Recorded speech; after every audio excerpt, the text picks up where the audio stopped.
అదరహో ఆత్మీయ సమావేశం. ప్రజాక్షేత్రంలో ప్రజల ముందు ఉండాలి. విజయం మనదే. కూటమిని గెలిపించుకుందాం. గిడ్డీశ్వరి. పాడేరులో కదిలివచ్చిన అభిమాన సంద్రం. ఎన్డీఏ కూటమి పాడేరు నియోజకవర్గ టీడీపీ అభ్యర్థిని గిడ్డి ఈశ్వరి ఆధ్వర్యంలో బీజేపీ, జనసేన, టీడీపీ నాయకులు మరియు అభిమానులు, కార్యకర్తలతో ఆమె ఆత్మీయ సమావేశం నిర్వహించారు. ఈ సభకు విశేష ఆదరణ లభించింది. దీంతో ఆ ప్రాంతం అభిమాన సంద్రంగా మారింది. ఈ కార్యక్రమాన్ని ఉద్దేశించి ఆమె మాట్లాడుతూ, కూటమి అధికారంలోకి వస్తే రాష్ట్రంలో చంద్రబాబు ముఖ్యమంత్రి అవుతారని, అలాగే కేంద్రంలో ప్రధానమంత్రి నరేంద్ర మోదీతోనే అభివృద్ధి సాధ్యపడుతుందని ఆమె అన్నారు. ఉన్న సమయంలో ప్రతి కార్యకర్త, నాయకులు ప్రజాక్షేత్రంలో ఉండాలని, ప్రజలకు అధికార ప్రభుత్వం యొక్క లోపాలను ఎండగట్టి అవగాహన దిశగా ముందుండాలని ఆమె అన్నారు. ఈ కార్యక్రమంలో జనసేన, టీడీపీ, బీజేపీ నాయకులతో పాటు అభిమానులు, కార్యకర్తలు పాల్గొన్నారు. అనంతరం వైఎస్ఆర్సీపీ నుండి పలువురు గిడ్డీశ్వరి ఆధ్వర్యంలో టీడీపీ తీర్థం పుచ్చుకొని కండువాతో ఆ పార్టీలోకి ఆమె ఆహ్వానించారు.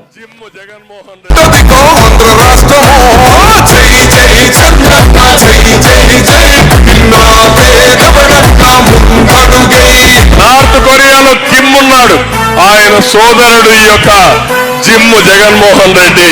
ఎవరు నవ్వినా సహించలేదు. అందరూ ఏడుస్తూనే ఉండాలి. అందరినీ బాధ పెట్టడం, అందరినీ భయభ్రాంతులు చేయడం, అందరినీ వేధించడం, అందరినీ దోచుకోవడం ఈ జగన్మోహన్ రెడ్డి నైజం అని చెప్పి కూడా నేను మీకు తెలియజేస్తున్నా. విప్పి దూకినది ఎల్లో సింహమో, దడుచుకొని ఉరుకుతుంది రౌడీ సంఘమో. జై జై చంద్రన్న, జై జై జై ప్రజాస్వామ్యంలో ఒకటే మార్గం, మీ ఓటే వజ్రాయుధాన్ని ఉపయోగించండి. ఇలాంటి దుర్మార్గుల్ని చిత్తుగా ఓడించి భూస్థాపితం చేస్తామని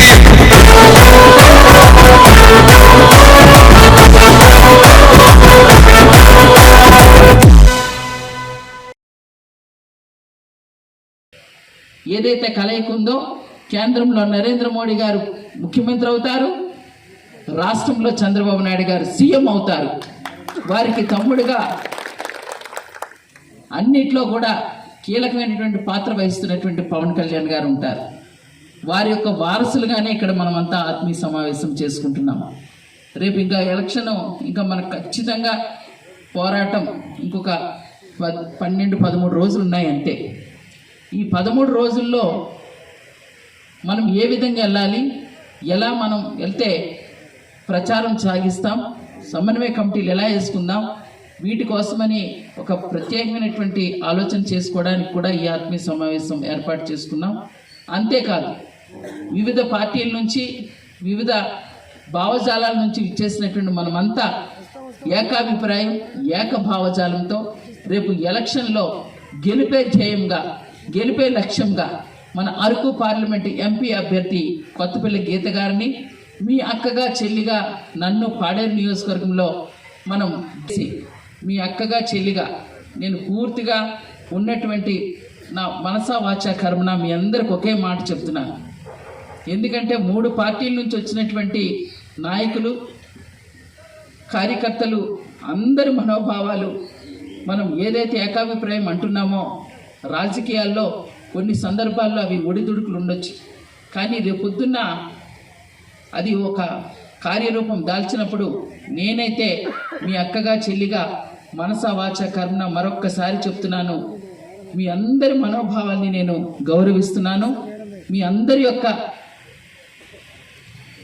ఆశీస్సుల్ని పొంది ఏదైతే మనం ప్రభుత్వాలు ఏర్పాటు చేసుకుంటున్నామో, నేను రేపు మన పాడేరు నియోజకవర్గంలో ఇక్కడ ఉన్నటువంటి బీజేపీ, జనసేన, టీడీపీ ఉన్నటువంటి కుటుంబ సభ్యులందరికీ ఎప్పుడూ నేను అందుబాటులో ఉండు, మీ అందరికీ సేవ చేసుకుంటూ, అందరికీ సమాన న్యాయం చేసుకుంటూ, ఎవరికి హెచ్చు తగ్గులు లేకుండా చేస్తానని ఈ వేదిక మీద నుంచి మీ అందరికీ కూడా నేను నా మనసా వాచా కర్మన పూర్తి హామీ ఇస్తున్నాను.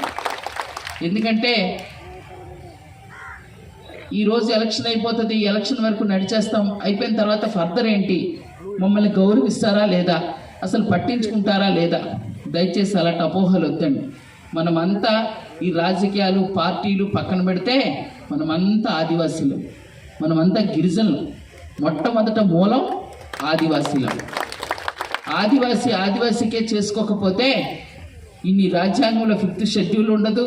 5th షెడ్యూల్లో మనకు వచ్చినటువంటి హక్కులు చట్టాలు కాపాడబడవు. అందుకని చెప్తున్నాను, దయచేసి మనం ఎవరు కూడా ఎటువంటి ఏ అభిప్రాయం ఉన్నా, లేదంటే మీకు ఏదైనా సరే మాట్లాడాలన్నా ఉన్నది ఉన్నట్టుగానే మనం ఫేస్ టు ఫేస్ ఎప్పుడైనా అక్క ఇదిగో నువ్వు ఇలా చేస్తున్నావు, లేదంటే ఇదిగో మాకు ఇది కావాలని మీరు అడిగేటటువంటి స్వేచ్ఛ మీకు పూర్తిగా ఇస్తున్నానని చెప్పి సందర్భంగా నేను తెలియజేస్తున్నాను.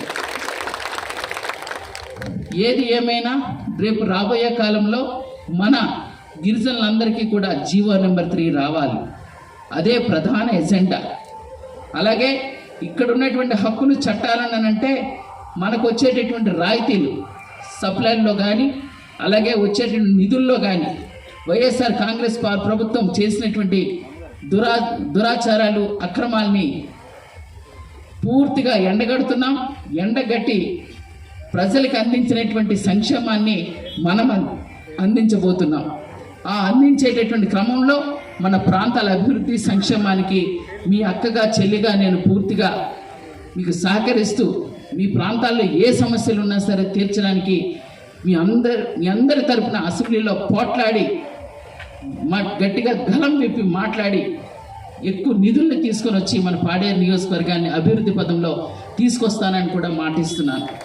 ఎందుకంటే గతంలో మీరు అందరూ చూస్తున్నారు, ఒక బాక్సైట్ ఉద్యమం కానీ, ఒక 50 సంవత్సరాల పెన్షన్ కానీ, ఉపాధ్యాయుల్లో 1498 పోస్టులు కానీ, అలాగే 132 జీవోను రద్దు చేయడంలో కానీ ఏ విషయంలో కూడా దానికి తగ్గలేదు. ఎప్పుడు తగ్గే ప్రసక్తే లేదు.